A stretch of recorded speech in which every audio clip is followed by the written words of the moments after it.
Good evening. Welcome to another episode of Cinnamon Chat with Amita. It's the 34th episode. I have been running this show for last 34 weeks. Isn't it amazing? I have been so consistent.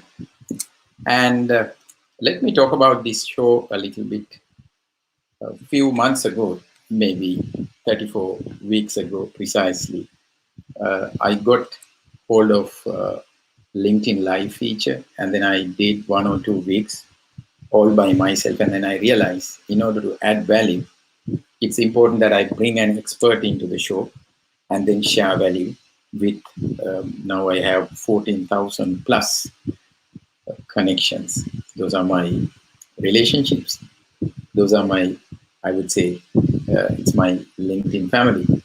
Of course, this show is Sri Lanka's first LinkedIn live talk show. And then I'm simultaneously broadcasting this onto my personal Facebook profile as well as my YouTube channel. So if you can join us, you can either join directly from LinkedIn or come through Facebook and come through YouTube as well. And on the 34th episode, what am I going to talk about? It's an important thing. See, we went through the pandemic, the first wave, second wave, and this is the third wave. And especially in Sri Lanka, we are under lockdown. There's limited amount of walking, traveling, shopping. It's very much limited. It's a lockdown, and then everybody is online. Decision makers are online. Education is online. Everything is online. But then we have this discussion all the time about education, professional education, skilling up, and then to realize whether we are ready to face this pandemic, whether we are ready to face the lockdowns, and especially what would happen in a post-pandemic era. Are we ready to face the post-pandemic era, especially when it comes to digital skills? So in order to talk about this, I brought someone from Navalapiti. And then you might think about the poster that I have published already and think, oh no, he said that someone is coming from United Kingdom. Yes, someone is coming from United Kingdom. He's joining us from UK, but he have had his humble beginning in a far corner of Sri Lanka, in a village called Navalapitiya. Probably it's even further. We can find out more about him, his journey, and as a digital marketing expert, his advice to us about skilling up digitally. So let me invite you, Wasanta, to the show. Good evening, Wasanta. Good afternoon. It's good afternoon over there. Okay. Yeah, good evening. Good evening. Good evening, everybody. Nice to meet you. Yeah. So for everybody's benefit, Vasanta Darshana is the Group Marketing and Strategy Director of Kingsley Healthcare Group. That's as of today, but then there are more things about him. So Vasanta, to start the show, maybe you can start with your humble beginnings. I just told that you are from Navalapiti and then gave a little shock to the audience. Why don't we maybe start from Navalapiti itself? Yeah, actually, so when you call about Navalapiti, it's like when you're in university, one of my friends, she always said that she's from Kandy, but when we dig into that, it's Mayangane. And but nothing wrong with Mayangane. Same like I used to call Navalapiti, but actually I'm from a little village in between Navalapiti and Nuwara called Katabula. Most of you might not have heard about it. Again, even when I go anywhere, nobody knows where the Caterpillar is. So I used to tell them that where are you from? I'm from USK. What is USK? It's United States of Catabula. Where is it? No, it's Catabula Janapa there. But people are very united. So I used to call it United States of Catabula just to add some flavor into it. So as I said, it's one of the most rural area of the country. the first school I went to called Kadiyallana Mahavidyalaya. There are only 40 students. And also Okay. the same school we had both Tamil students and Sinhalese students, and it's so we studied together. Then after that we went to secondary school called Tispane. Again, we didn't have a school in Katabula, so then we had to go to the nearest school. One is in Kadiyal and the other one is in Tispane. Then I went to do Dharmaraj College to do my A levels. So then after that, I went into University of Javardhanpura, where I did my marketing management degree. Then after that I moved to UK.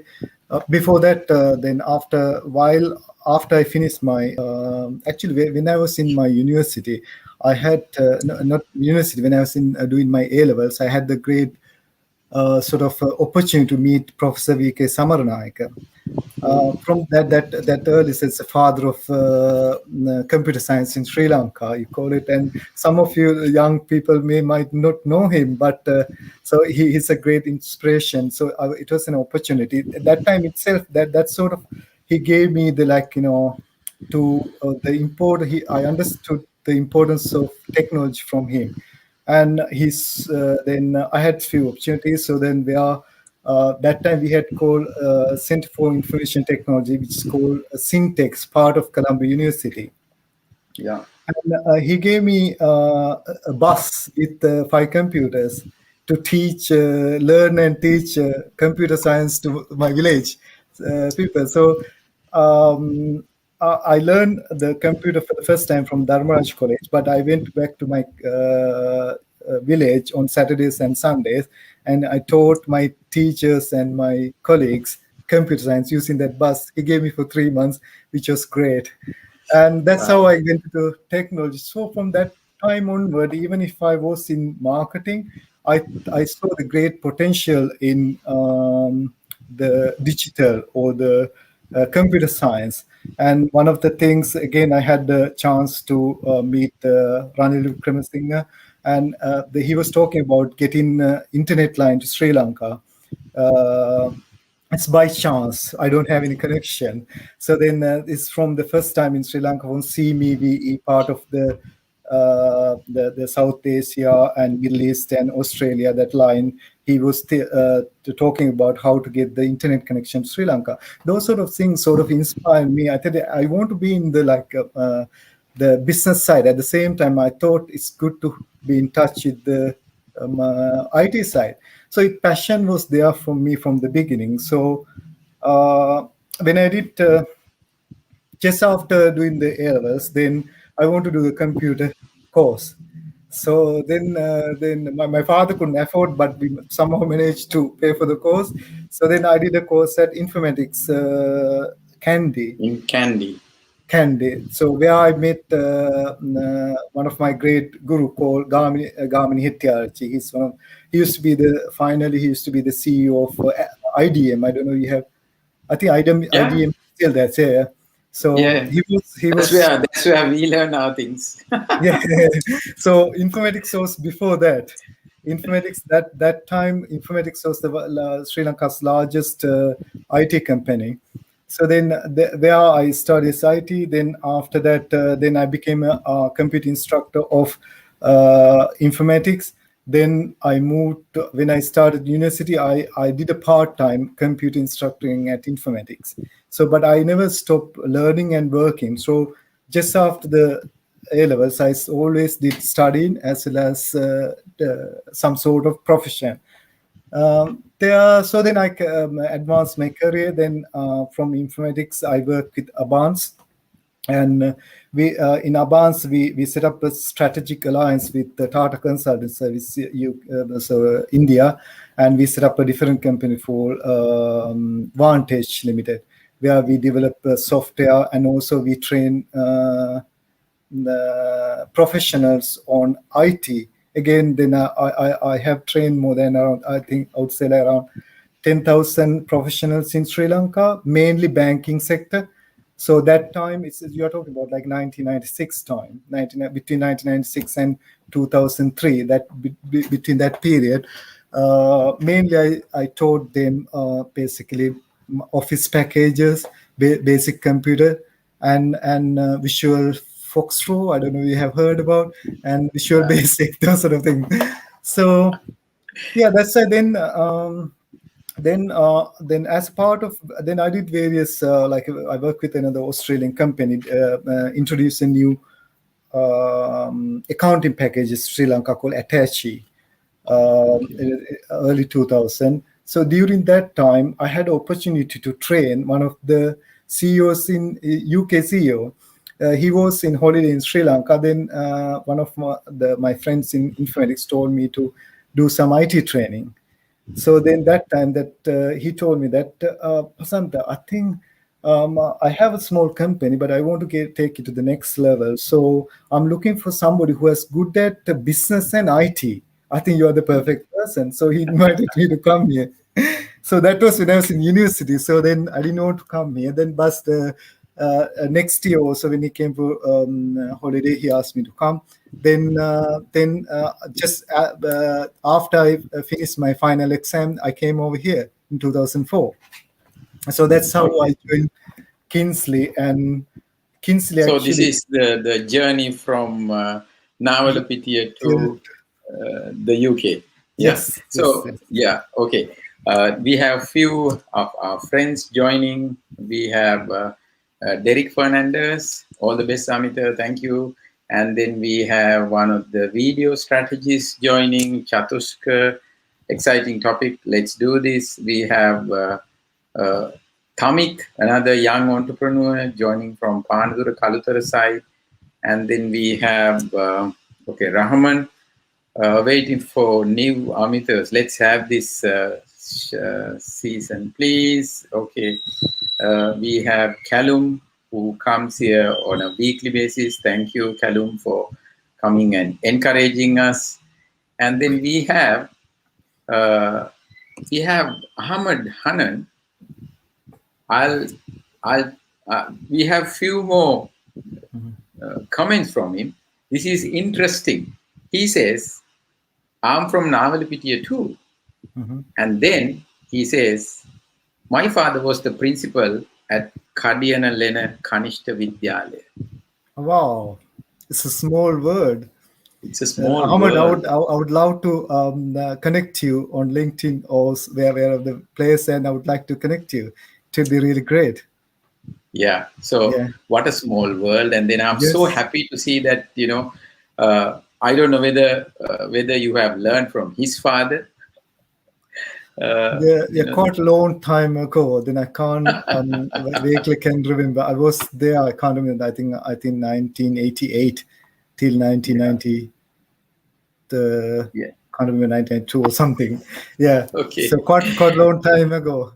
Yeah, then also Ahmed says Vidya Jyoti, Professor V.K. Samaranayaka. So Yeah. interesting. So Yeah. thank you very much for those comments. I'm so happy to see that two of you getting connected. We also have Dr. Lasit Gunawardena uh, Yeah, from University Leicester. of So I have Jayawardena. I have learned from Leicester at the University of Jawadharpura, and also again says it's a small world, and we have worked together at the informatics. Yeah, so Yeah. I'm happy, to see I'm like a catalyst here, connecting everyone. So let's see who else is there. So we have Fazil who says, this would be an insightful session. And we have RMP Davans. Hi, Amita, just joined your chat today. Great. Thank you very much for joining and see what value we could create and help everybody. So my next question, Vasant, Mhm. how did you get into digital marketing? I can understand about your IT background, but I'm still Yeah. trying to figure out your involvement with digital marketing.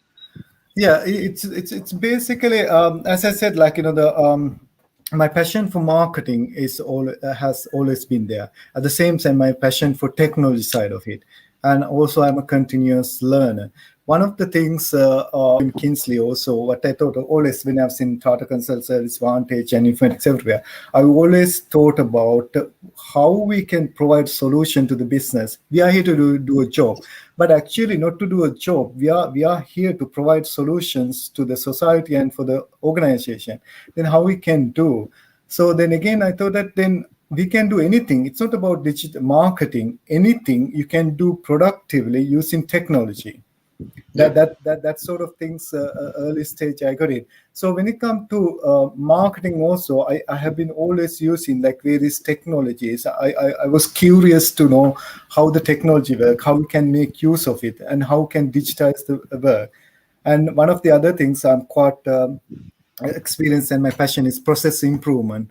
So all these things, by digitalizing and by using the digital transformation concept, and we can make better, we can bring better outcome. So that's some of things. And also the other thing is the world is going toward digital, and it then from the early stage we could see that it's going to be a connected work. Everybody using digital, everybody's connecting. And I saw then that this is the time we have to come out of conventional marketing and find the strategies how we can use it digitally connected world, how we can get our message across. That's why I mainly like sort of like latch on to the digital marketing side. But it's still like I would say like I wouldn't call myself as a digital marketer. I would say like I'm a marketer trying to find solution in the digital age. So that sort of passion. That's the correct way of saying it. You are a marketer, and then digital is part of that. Yeah. Yeah, Okay. and also Interesting. yeah, the user digital capabilities to do bring solution more productively. Yeah. So the next question is, we are talking about the pandemic. So we are also going to talk about what would happen Yeah, post-pandemic. But at this moment, I would like to know, especially you are living in the UK, so you are exposed to what is going on in the EU and the UK and the Western world, right? yeah. What happened in the market with the pandemic? Yeah, I would say like nothing special happened during the pandemic. What happened was like we could see things what's going to happen, but we were getting ready. So most of the companies were getting ready, but some of the companies didn't get ready. What happened? The pandemic was then it increased the speed exponentially. Like something could have happened over the next 10 years. It just suddenly happened within a year. So, in scientific terms, I know that our Dr. Lasit also here. Lasit sir also here, and he would agree with me as well that in scientific terms, it's like the long term is 20 years before the pandemic.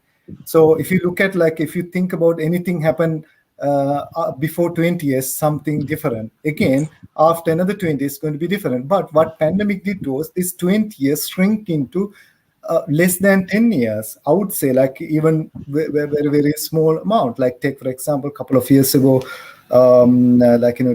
develop a vaccine took 15 to 18 years, but we did it in like, nearly like 15 months. Yeah, Yeah. 15 months, So yeah. yeah, so what happened was then the everything was expecting happened very suddenly during the pandemic. And the worst part was most of the companies, I would say most of the companies weren't prepared for that. And whoever prepared, they became as a winners. Then who weren't prepared, they lost it. I'll give you this example. Take for example in UK, there's this company called Arcadia Group, which was established in 1903, and Oh, more than 120 years old company. At its peak, they have 2,500 outlets in the UK. One of the okay. biggest retailer, fashion retail in the UK, perhaps in the world. And they had the very like a medium to upscale market. And every single person within in UK, they have had either jewelry or clothes bought from them. They had like big brand name as like a Top Man, Top Shop, Miss Selfridges, like that. So many, like around 13 different brands, like Dorothy Perkins, Burton, uh, like various different top brand. And there are outlets like most of the outlets like the size of Majestic City. So they were like around 2,500 in the UK. And what they were heavily depend on the conventional marketing and conventional way of targeting the customers. But what they forgot to do was they forgot to understand the changing consumer behavior. Oh, And it okay. was happening. Take for example, they bought this group bought another company called Debenham in 2012 for 200 million, and they were failing by 2015. And you might not believe, but they sold the company for £1 in 2015, bought for 200 million pound, sold it 2015 for £1. So we knew it was happening, but the worst years yet to hit when the pandemic came. Then forget about the don't. One of the things, they had the website, they had Okay. marketing team, and they had the good, they have the most prominent outlets. But why Then they couldn't, the thing is they didn't do digital marketing. That's pure as it. So the thing is, they had the website, they had the marketing team, but the problem was that there's a skill gap. Lots of companies were accumulating tactical marketing knowledge, but they forgot up the strategic level. So were without, they on e-commerce? yes, yes, they had fully functional website. And what happened was in this year, actually, the final thing what happened is the company went to bankrupt. Not went to bankrupt. They couldn't sustain the viability of thing. So it was acquired by two startup companies. One is called ASOS. The other one is called Boohoo. And Wait a minute. guess, Wait a minute. Did you say two startup companies acquired? yes, they acquired them. Yeah, and the ASOS bought like 8 different brands for 295 million, and Boohoo bought another 3 brands for I think somewhere around like 50 million. But the best part of it is they didn't want any of those outlets. They bought only their website, the website brand, and the customer database. They said, "You keep your buildings. We don't need it." But this, yeah, but the sad Interesting. side of So, it is yeah, around go ahead. 15,000 people lost their jobs. But Anyway, they would have lost their jobs, whether the two startups would come and acquire them or not. If they yeah, anyway closed them down, they would have lost their yeah. jobs. So Yeah, it is something like, it's no point you having the brand spank. If you look at one of their website, they're full up to date. It's all hunky dory. But the problem is they weren't marketing properly. They weren't targeting proper audience. And but that's audience is very rich client database, and but they were not engaging with them. That's where. And then I saw the latest one. Take for example ASOS. Their revenue has gone up by 32% over the last 3 months after acquiring those brands. so what are they 32%. doing differently? They are doing something that the other party couldn't do earlier. Yeah, it's basically they are digital marketing, and also they understand the customer better, and also their top level strategic level understanding of the digital marketing is high. And it's anything should come from top to bottom, not bottom to top. One of the companies, what they're doing is they employ the operational level good marketers and tactical level brilliant digital marketers, but strategic level there's nobody to set the vision. So I saw one of the articles in SIM, the latest magazine, said, "Don't be a digital marketer, be a digital leader." And being a digital leader is not it's not a qualification. It is so for being. It's not a silo. So basically, you Yeah. need to have a strategic perspective. That's how you can take the companies forward. So basically, understand the post-pandemic consumer behavior and have a proper engagement. And there are enough. So, adding to this, another question, like, so what is the problem you see? Now, you brought us a good example. Yeah. And taking that example, if you apply it to many organizations and individuals, whether Mhm. whether someone who is in Sri Lanka or anywhere. What's the problem, you see? Why aren't what they doing it? So one of the biggest problem is the skill gap within organization. As I said, like especially in the big companies and the top executives, they are not willing to go beyond and spend time on acquiring the digital marketing skill or the digital skills. And at the same time, the some organizations they are not putting any much effort to upskill their staff. Like you have the staff, they have digital, they can be brilliant digital market, but you should be looking, you do a training need analysis and train them or upskill with the latest trends. And also the provide the resources. It's a good governance within the organization. You need to set them for success, and also understand the pattern, market pattern, where the world is going towards. Like take for example, like I would say, like by the end of this century, there's one of the skill will be high demand in terraforming. The terraforming is the ability to convert another planet into a human habitable planet. So SpaceX is still, and already they are looking for this sort of scale. So we need to go beyond your comfort zone and look what is going to happen next. Whoever predict the future first going to be successful in the future. So, Vasant, uh, what's the terminology you said? Terraforming, is Yeah, it? terraforming. Yeah, terraforming. Terraforming means is the skill that you required, or the process that is converting another planet into a planet like Earth. So Okay. sometimes it's like sounds like science fiction, but actually SpaceX and even Virgin Galactic and NASA they are now fostering this sort of skill sets, Yeah. And and then will be in high interestingly, demand. yeah, I know. Then interestingly, my Mm. son, who is 12 years old, has a startup to teach entrepreneurship for kids. And the Mhm. name of the startup is Masspronunce. Mhm. The domain name is masspronunce.com. And why he has named it, he says, when Elon Musk colonized the Mars, Mhm. there will be people from Mars doing intergalactic trade between Yeah. Earth and Mars. And then those futuristic entrepreneurs have to be learn entrepreneurship right now through his Yeah. academy. That's right. Yeah, that's really good. This is a really good initiative, and those sort of things you need to go beyond your. If you don't have a solution now, then look at there should be other solution.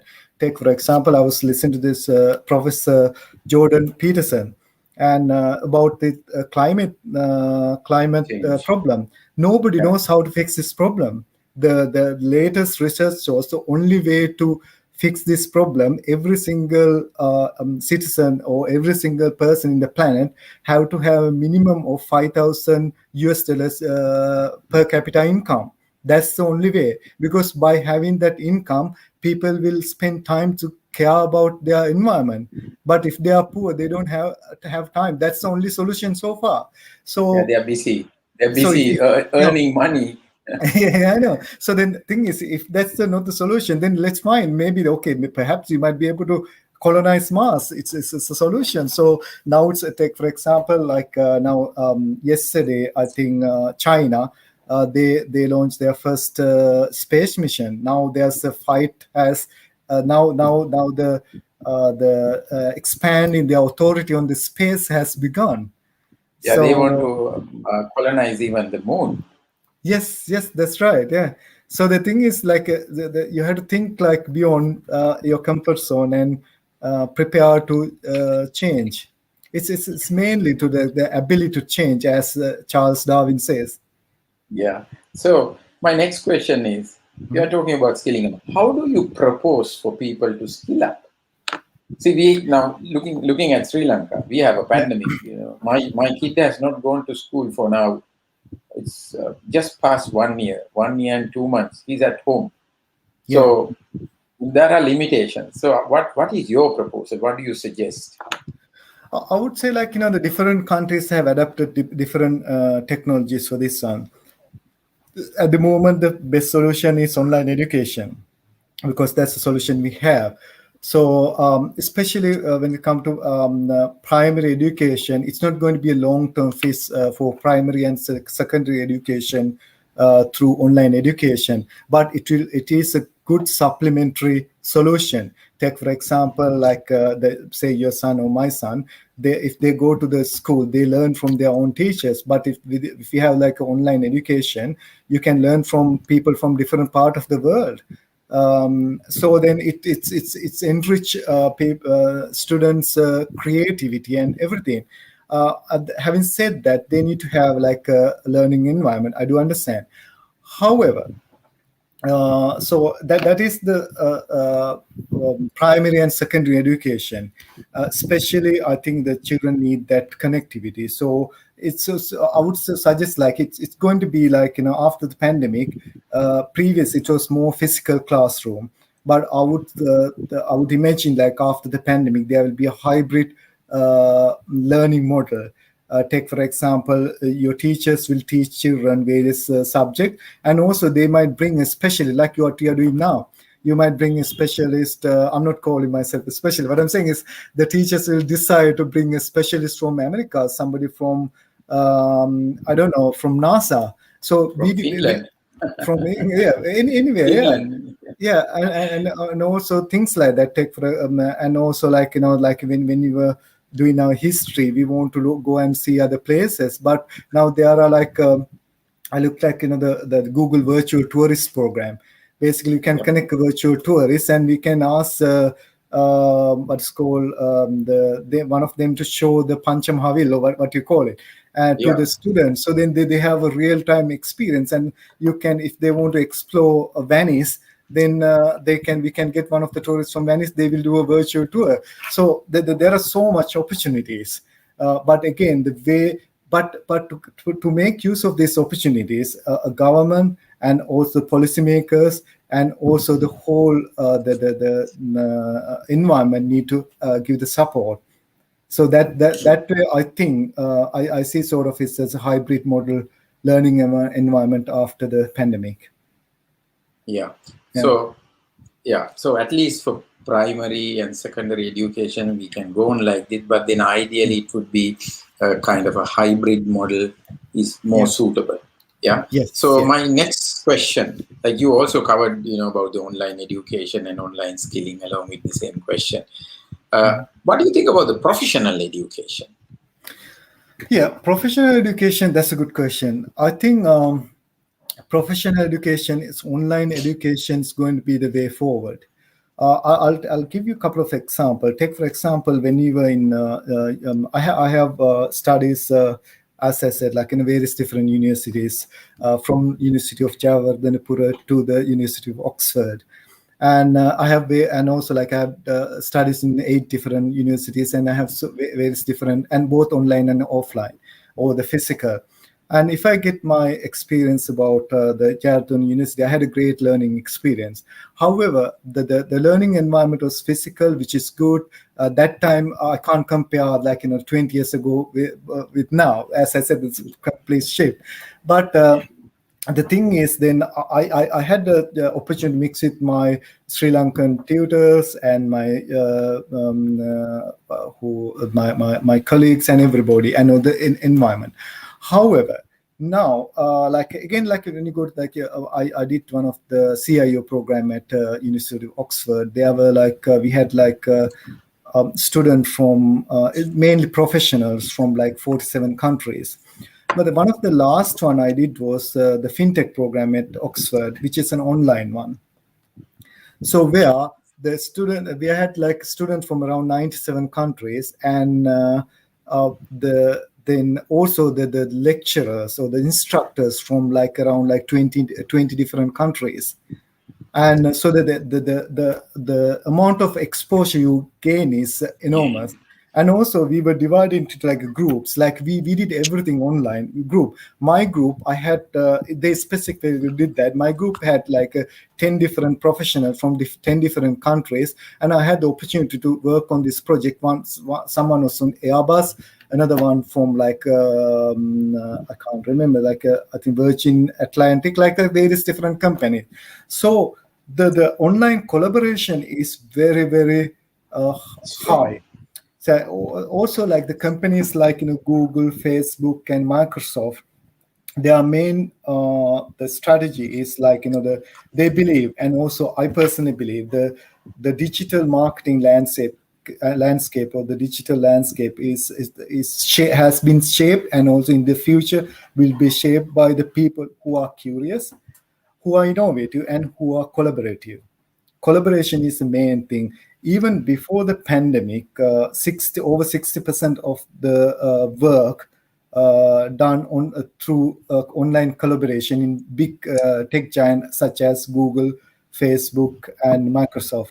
So it's only going to increase in the future. So when it's come to professional training, I would say like the online digital training is going to be the way forward, and also it breaks various barriers like time.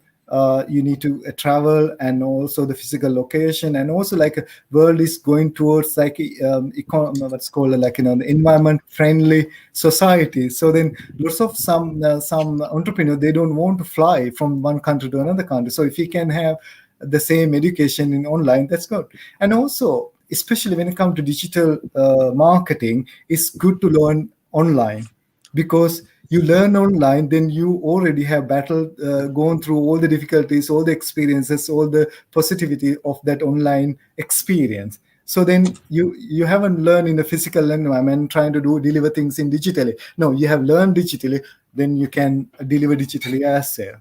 So I Yeah, think I mean, it's going to be. And one of the other, sorry to interrupt you. So one of the other things, like one of the big universities like University of Oxford and Cambridge, and then Melbourne Business School, they were very reluctant to go online.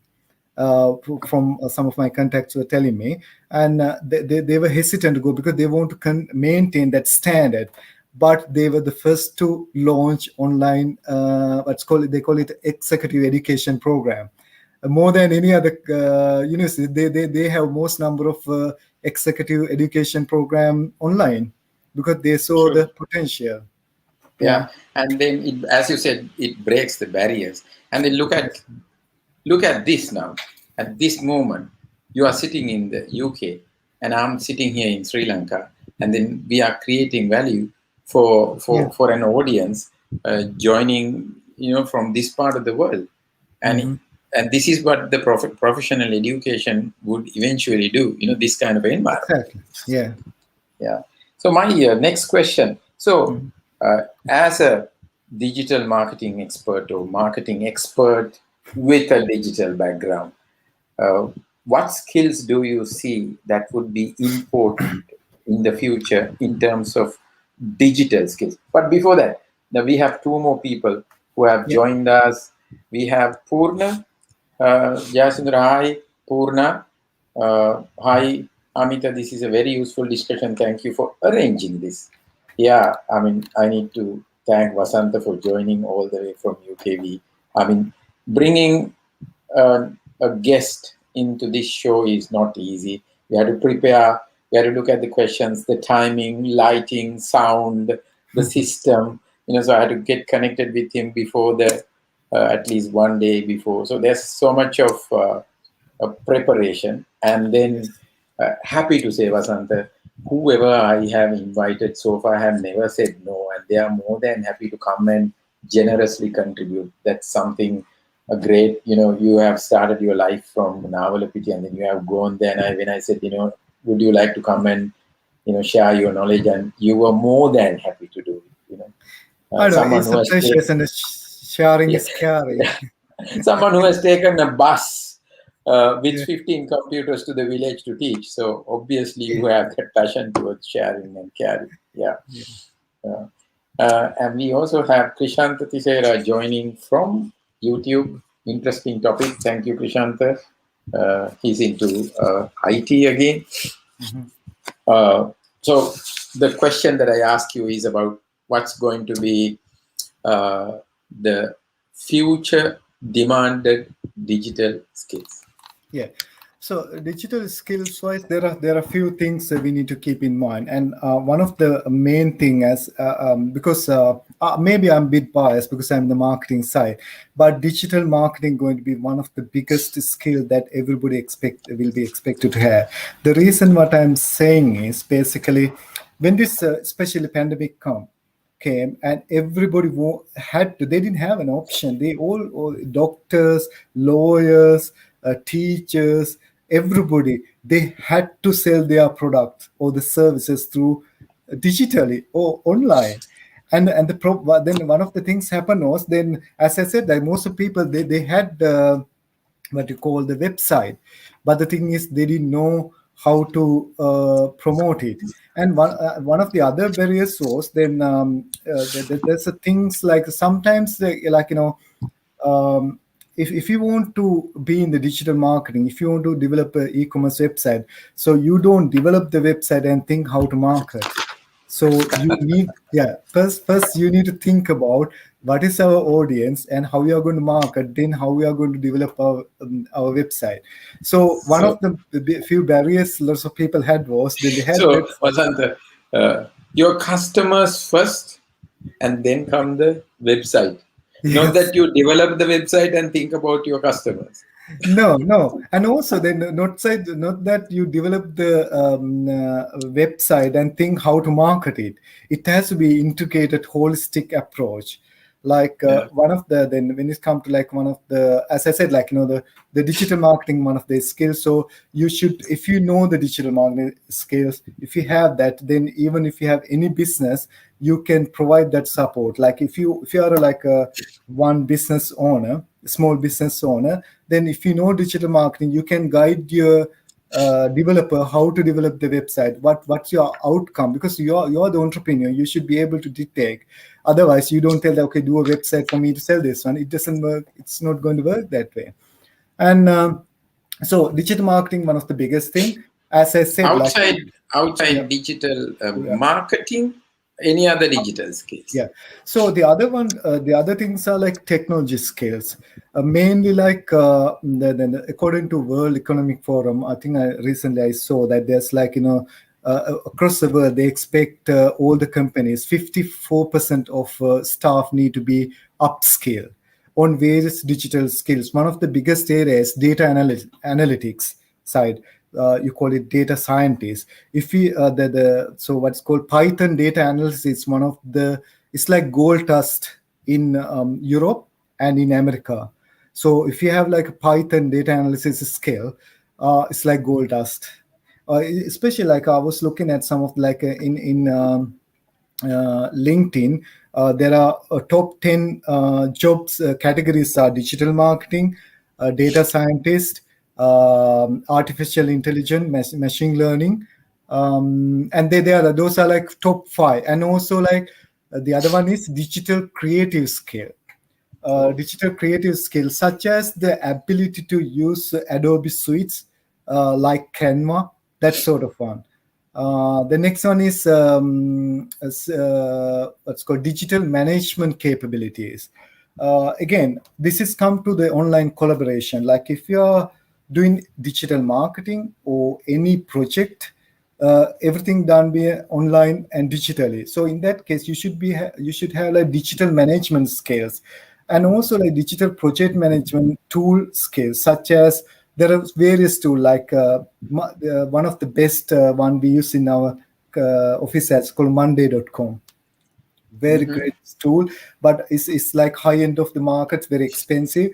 But and there's another called Asana. There's Jira, another, so many yeah, other there's so many, and tools. there are lots of like free tools like Intas.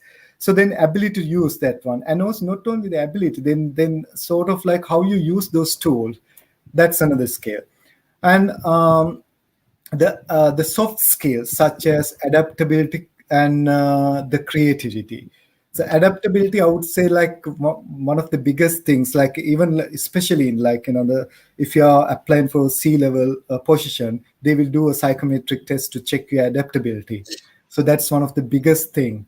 So again, I if think we this is very important because sometimes people, when they get qualified, Yeah. when they are skillful in their task, Hmm. they forget the humans. And you think, okay, Exactly. I'm sitting in front of a computer. I know my skills. I think I can conquer the world. It Yeah. is a misconception, right? It is a misconception. That's where the other part is emotional intelligence. It just the emotional intelligence is like in the you relate your emotions to others' emotions and understand people and how to take decision, like personal decision. And that is one of the biggest skill I would say, like when it's come to like soft skill wise.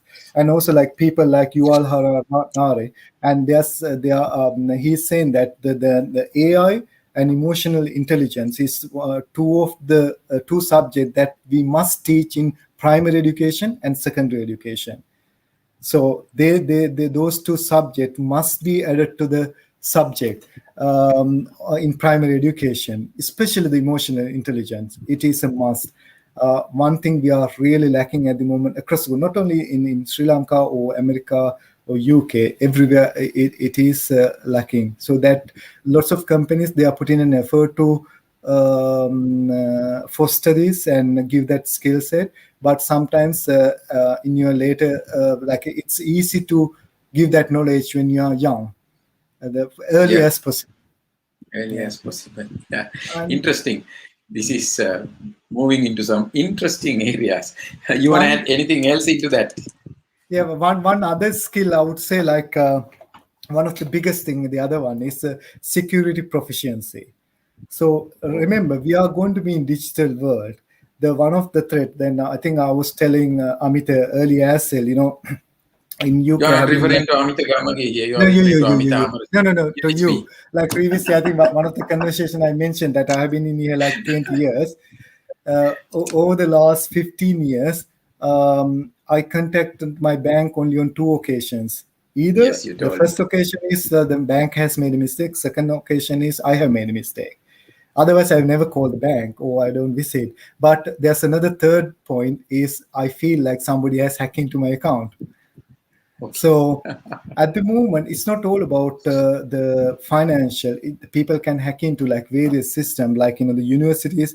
One of the biggest threat, I'm sure some of the like attendants will agree with me, like the um, information theft. It's huge.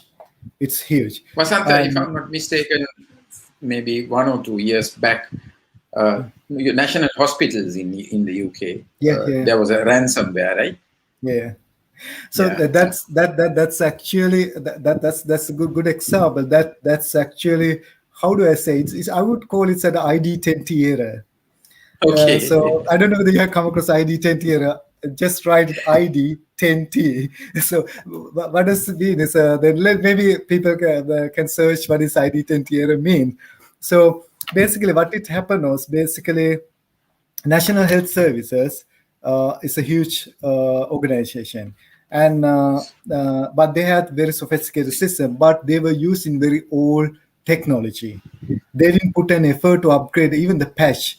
So what happened was then they had like the hundreds of thousands of computers. Then somebody found the vulnerability. They put the malware and they managed to hack it. And but most of the other organizations were safe because we had the latest patches. It's just like a pure negligence, I would say. So that you can see, like, because when the Human when error. yeah, I would say negligence mainly. Negligence. Yeah, Okay. negligence, because they knew they should be doing, but they kept postponing. They thought, no, it's not going to happen to us. That one, who's going to come and hack this? But it can happen. I Yeah. know. Interesting. So we have a comment from Callum, he's a regular visitor to our show. I'm proud of your guest, very humble personality. Yeah, of course, he's coming and helping all of us. So my next question, Hmm. I can do a certification Yeah. and upskill Yeah. and then and say, hey, look, I'm qualified. Yeah. But then how do you think someone is going to verify that I'm skilled for that? I can say anything. Yeah. So one of the things what you should do is that we discuss about few skills you need to develop. Again, since they are not limited, and there can be so many different skills. So the general advice is look for the curves and stay ahead of the curve. And when you get the qualification, then previously we used to have like the certificate. Yeah. I mean, Then I you have have a file. I have a file with so many certificates in it.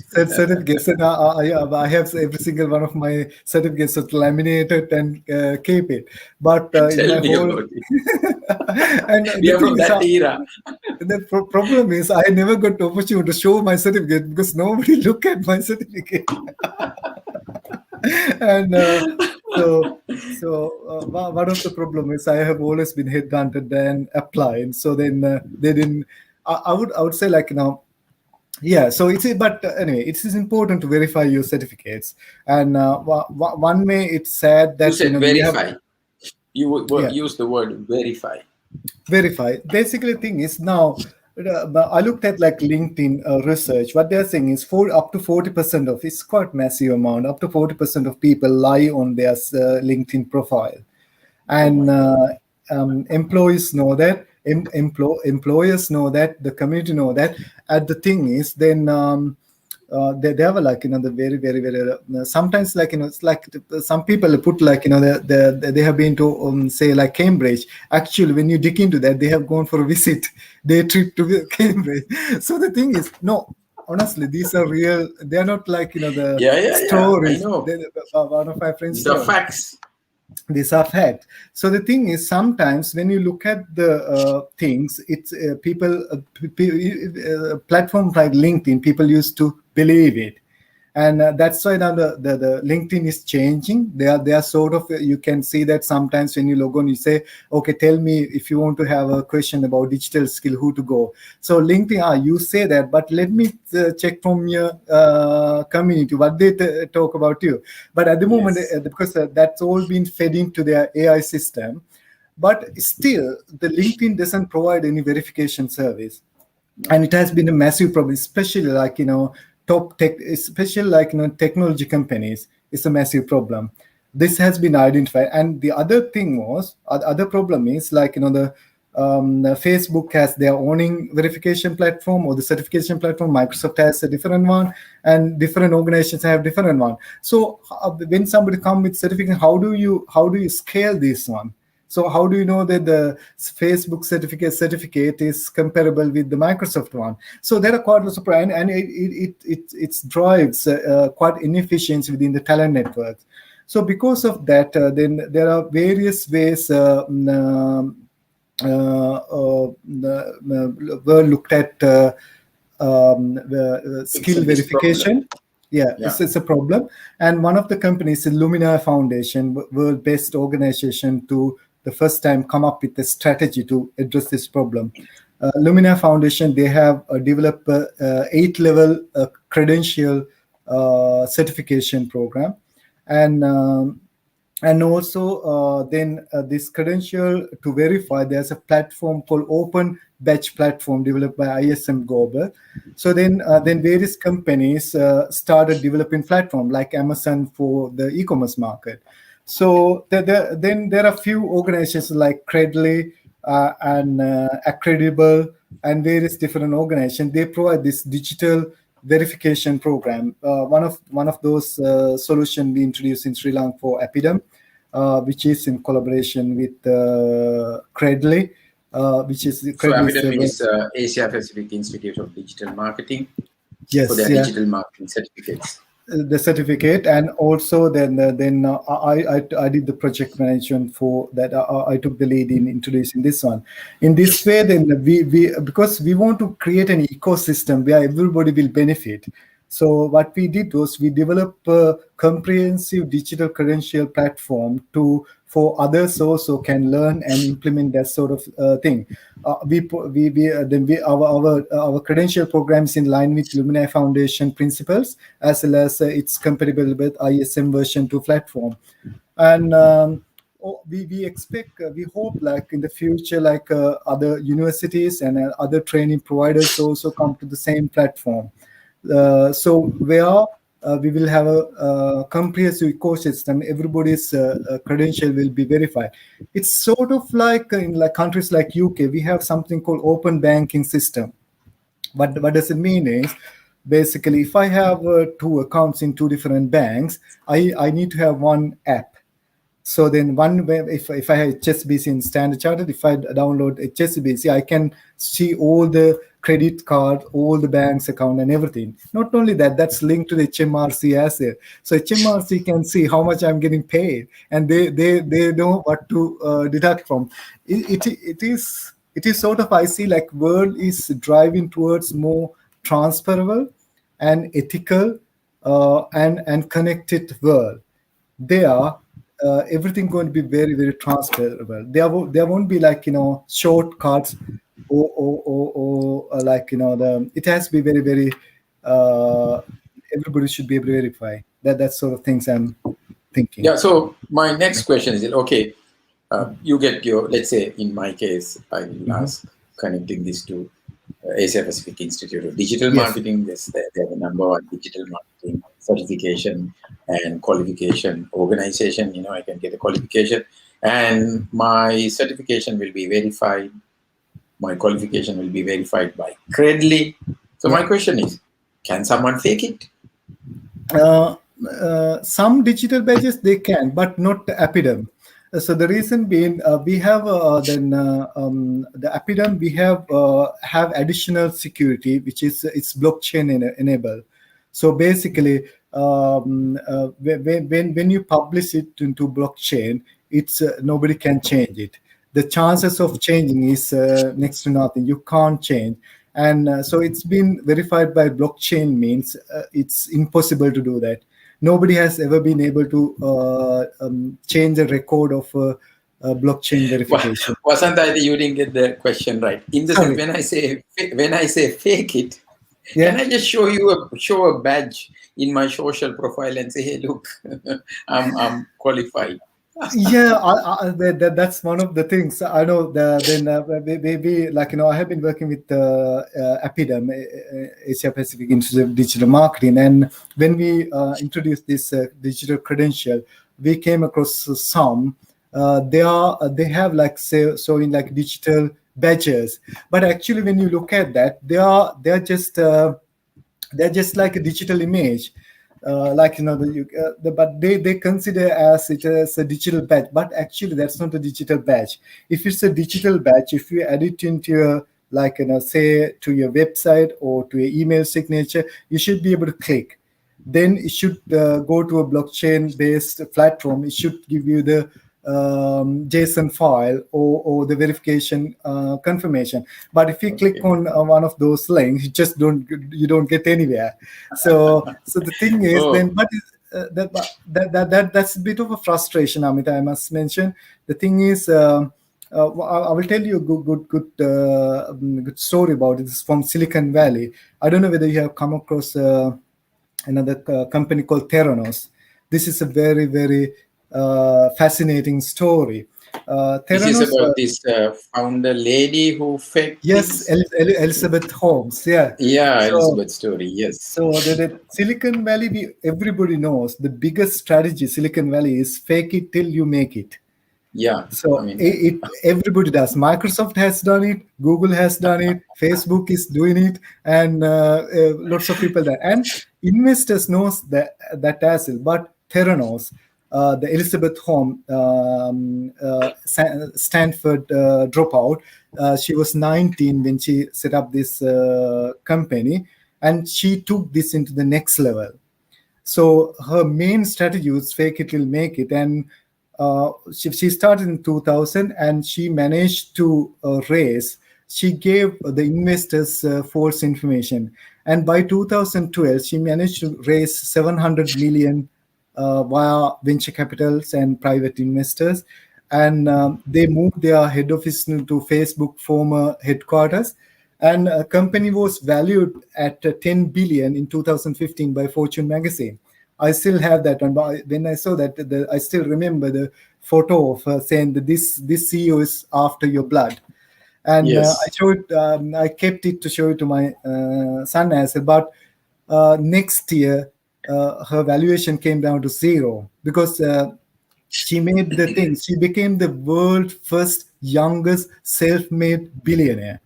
But the thing is, faking till you can get to the top, but it won't keep you there. You can And sustain it. yeah, higher you get, harder you fall. So is it that then there's a book called Bad Blood, and it's like reading a thriller. I'm sure you will like it. So it's quite good. It's inspiration. We all can get it. Then how not to do things as Interesting. So, yeah. yeah, so uh, you actually clarified about Credly and then how one could use it, or not use Credly, rather, you could Yeah.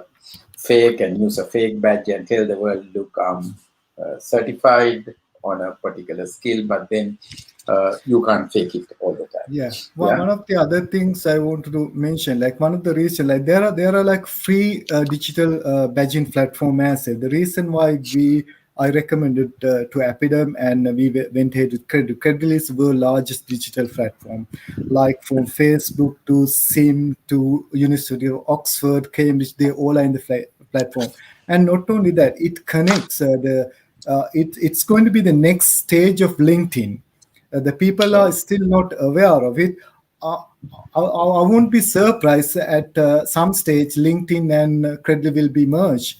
So, or maybe like I don't know. I sort of some see the kind of potential, alliance. Yeah. some kind of alliance, and it's the world largest one, and also Credly is like it's an ecosystem where you connect verified credential to the potential employers. So not other digital platform do that. So that is that's a way of, like, it's take for example an epidemic. We believe that then our their journey doesn't stop after you getting the certificate. Then until they are succeed, we won't stop.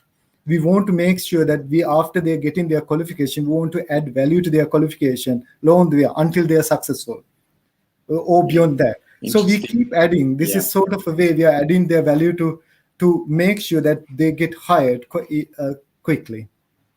Yeah, then the other thing you mentioned is employers know Mhm. about Credly and other verification methodologies. So obviously, you can show it on your, you can show maybe a graphical badge on your social profiles.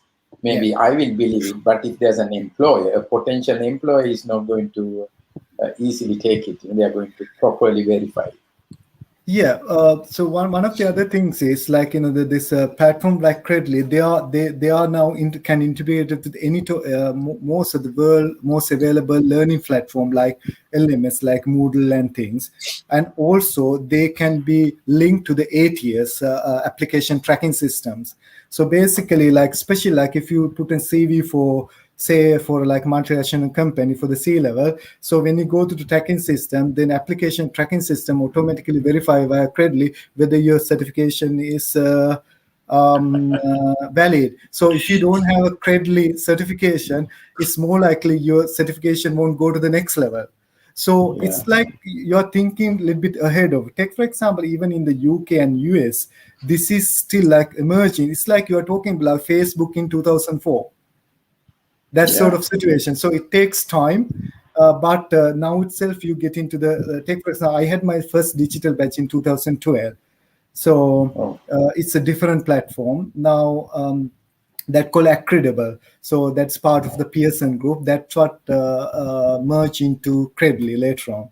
So okay. it is fast growing, and I have seen, like, especially in the Asia Pacific Region. region, it is a big thing now. It's rapidly expanding. Yeah. Okay, so we have just crossed 1 hour. So my Mm, last question to you mm. is, what is your advice to the workforce? Yeah.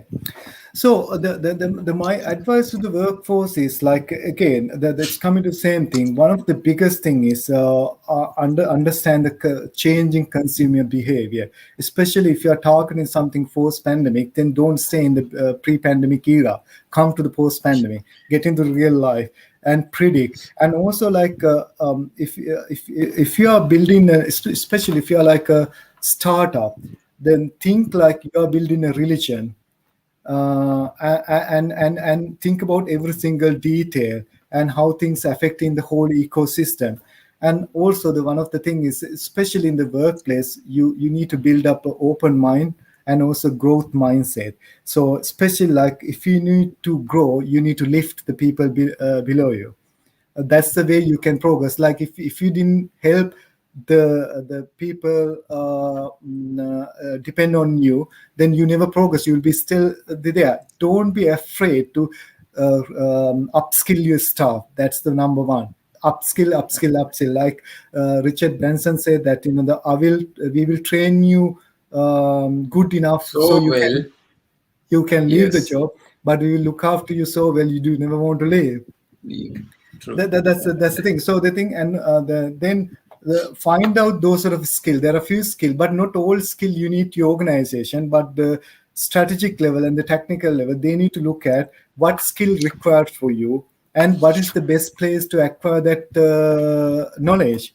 And when you look for a training provider or a skill provider, do your diligence. Think about it. So who are the people training this on?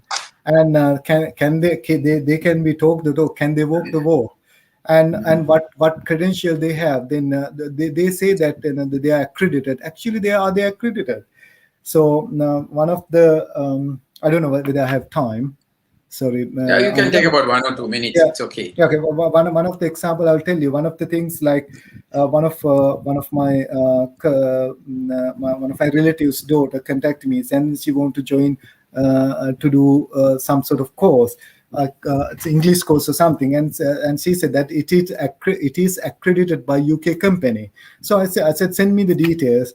Then I have never heard about that one. Then I did the company search in UK. It came across somebody in UK have set up a limited liability company with a very like authoritative name.